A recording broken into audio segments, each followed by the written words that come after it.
شیطان انسان کو کیسے کیسے گمراہ کرتا ہے، اس کے گمراہ کرنے کے راستے کیا ہیں؟ تو اللہ تعالی نے سورہ اعراف آیت نمبر 20 اور 21 ان دو آیتوں میں اللہ تعالی نے تفصیل کے ساتھ بتا دیا ہے۔ شیطان کے انسان کو گمراہ کرنے کے طریقہ کار پر روشنی ڈالی گئی ہے۔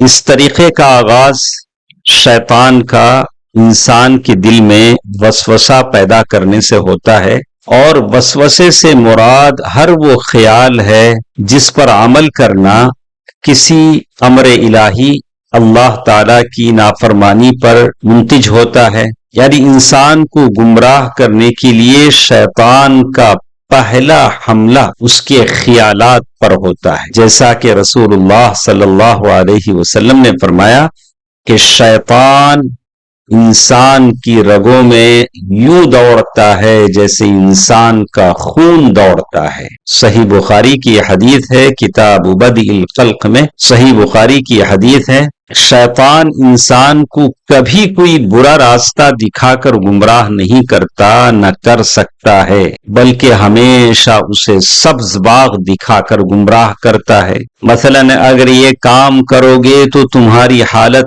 موجودہ حالت سے بہتر ہو سکتی ہے، اور فلاں کام کرنے سے تمہارے کاروبار میں خاصی ترقی ہو سکتی ہے، وغیرہ وغیرہ۔ چنانچہ آدم اور حوا علیہم السلام کو بھی اس نے ایسے ہی سبز باغ دکھائے کہ اگر تم اس درخت کو کھا لو گے تو پھر فرشتوں کی طرح یا فرشتے بن جاؤ گے، تو پھر تمہارا اس جنت سے نکلنے کا سوال ہی پیدا نہیں ہوگا۔